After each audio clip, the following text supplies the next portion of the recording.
Madaling araw bumalik si Trump sa Washington matapos pumirma sa France ng memorandum na iniipit ang rehimen ng Iran at sumisira sa enriched uranium ng diktadurang Iranian. Nahinjibabaw mayong Huwebes, Hunyo 18, 2026 balita tungkol sa kasunduan ng Estados Unidos at Iran na sumasang-ayon na sirain ang stock ng enriched uranium sa Iran sa ilalim ng International Atomic Energy Agency. Hindi lang ito diplomatikong pahayag, ito ang pinakamabigat na bahagi ng kasunduan dahil tinatamaan nito ang puntong pilit pinananatili ng Tehran bilang simbolo ng lakas. Nilagdaan ni Trump ang dokumento sa Palasyo ng Versailles malapit sa Paris habang gipito at bumalik sa US kahit madaling araw. Nagpalakpakan ng kaalyado, sumulpot agad si Marco Rubio sa likod at lumipat ang presyon.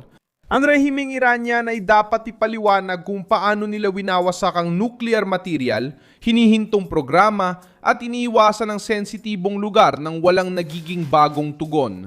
Ano ba talaga ang nilagdaan? Bakit ang uranium ang naging dahilan ng takot sa Tehran?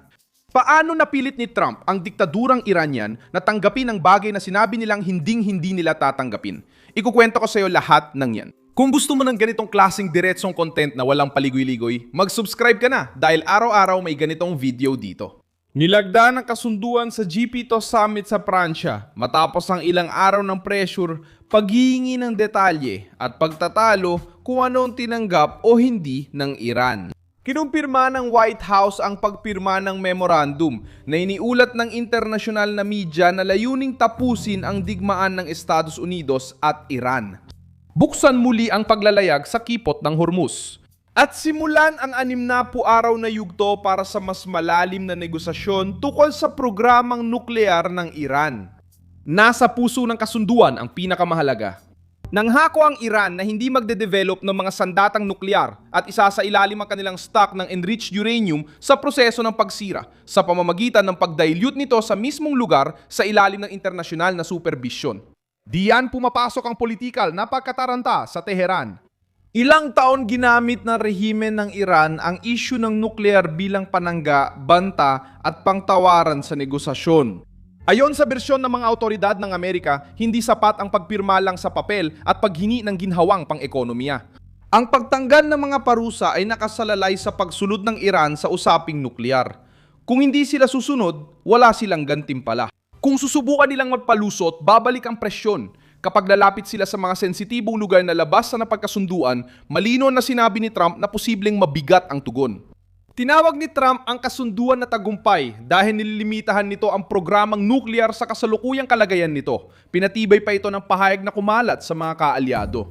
Nakalibing ang uranium, walang mga sentripugang nasira at wala ng kalayaan ng rehimen na muling buuin ang landas ng nuklear nang hindi napapansin. Ginawang pampublikong paniningil ang pangako ng Iran na huwag maghangad o bumuo ng mga sandatang nuklear. Para kay Trump, ito ang magliligtas sa mga susunod na presidente ng Amerika mula sa mas matinding krisis. Dahil inaalis nito sa Iran ang kakayahang ipagpaliban ng problema habang kumukuha ng oras sa likod ng mga eksena. Napansin din ang schedule. Inaasahan sana ang formal na pagpirma sa ibang pagkakataon sa pagkikita ng mga delegasyon sa Switzerland, pero pinabilis ang kasunduan. Ayon sa opisyal na nakausap ng international na media, pumirma na ng ilang bahagi ng memorandum ang Estados Unidos at Iran sa pamamagitan ng elektronikong lagda at kinumpirma ni Trump ang pisikal na pagpirma sa Pransya. Hindi basta-basta ang pagmamadali rito. May pressure na muling buksan ang kipot ng Hormuz, bawasan ang panganib sa langis at tiyaking babalik ang komersyan na paglalayag ng walang ilegal na bayan. Binabasag nito ang tangkang gawin ng Iran na gawing kasangkapan ng pang-inikilang isang internasyonal na ruta. Kasama rin dito ang langis.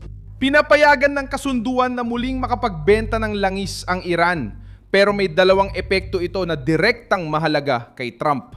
Mas maraming supply ay maaring magpababa ng presyo sa pandaigdigang merkado na makakatuton sa presyo ng gasolina at implasyon sa Estados Unidos. Pangalawa, mawawala sa China ang bahagi ng bentahan ng pagbili ng diskwentong langis ng Iran na saklaw ng mga parusya. Kung legal na ibalik ang produkto sa merkado, mawawala sa Beijing ang dating bentahe nito sa gray market. Para kay Trump, ang pagdibibay ng konsesyon sa ekonomiya sa Iran ay hakbang laban sa diskwento ng China. Ipinapakita ng Tehran ang kasunduan bilang tagumpay dahil binabanggit dito ang pag-alis ng parusa, pag-unblock ng asset at mga benepisyong ekonomiya kung susundin. Ang patibong para sa rehimen ay nasa sea mismo. Ang pera, langis at pagbubukas ay nakadepende sa asal ng Iran. Bumaba ang Pangulo mula sa Air Force One ng alas 4 ng madaling araw matapos dumaan sa Pransya at itinuloy ang schedule na magsisimula ng alas 8 ng umaga.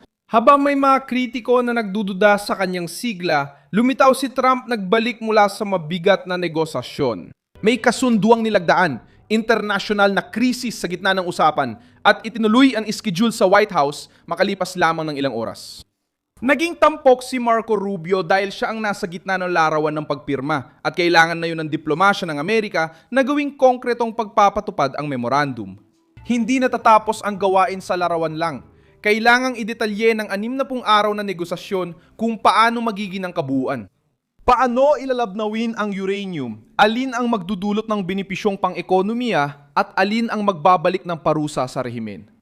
Tinanggap ng mga bansa ng G7 ang kasunduan bilang isang pagtatangka na patatagin ng krisis, lalo na dahil sa langis, paglalayag at panganib ng paglawak ng digmaan.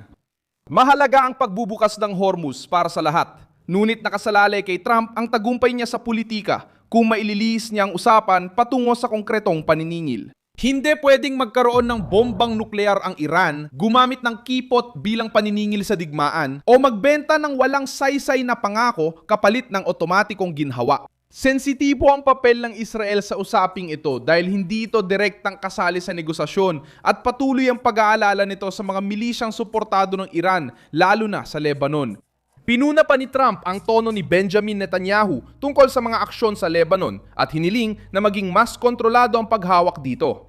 Gayunpaman, nanatiling focus ng pamahalaang Amerikano ang pigilan ang programang nuklear ng Iran, bawasan ang presyur sa enerhiya at hadlangan ang pagiging permanenteng krisis ng digmaan para sa Estados Unidos at mga kaalyado nito. Ang International Atomic Energy Agency ay naging mahalagang bahagi sa bagong yugto na ito.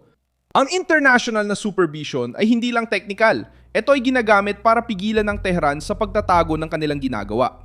Nagkaroon ng bagong usaping pampolitika sa United Kingdom dahil sa mga lumabas na impormasyon tungkol sa dating investigasyon ng pang-aabuso sa mga bata na muling nadulot ng presyon sa mga autoridad. Ipinahayag ng National Crime Agency ng Britanya na ang mga unang kasong naisara ay ibinalik na sa mga puwersa ng pulisya para muling imbestigahan. Sa operasyong Beacon Port na itinuturing isa sa pinakakomplikadong investigasyon kamakailan sa kasaysayan ng United Kingdom sa larangang ito. Nanawagan si Elon Musk ng parusa sa mga politikong nagbaliwala sa reklamo. Ginamit ng mga konserbatibong mambabata sa Estados Unidos ang kaso bilang babala sa mga problema sa seguridad, imigrasyon at proteksyon ng bata. Pumasok ang paksang ito sa hiwalay na balita dahil pinatitindi nito ang parehong klimang pampolitika kung saan ang mga botanteng makakanan ay naniningil sa mga pamahalaang matagal nang pinili ang pananahimik, burokrasya at takot sa negatibong reaksyon ng publiko. Ako si Milson Alves, isang internacionalista at layunin kong bigyan ka ng tamang impormasyon araw-araw. Ang mga link ng balita ay nasa description ng video.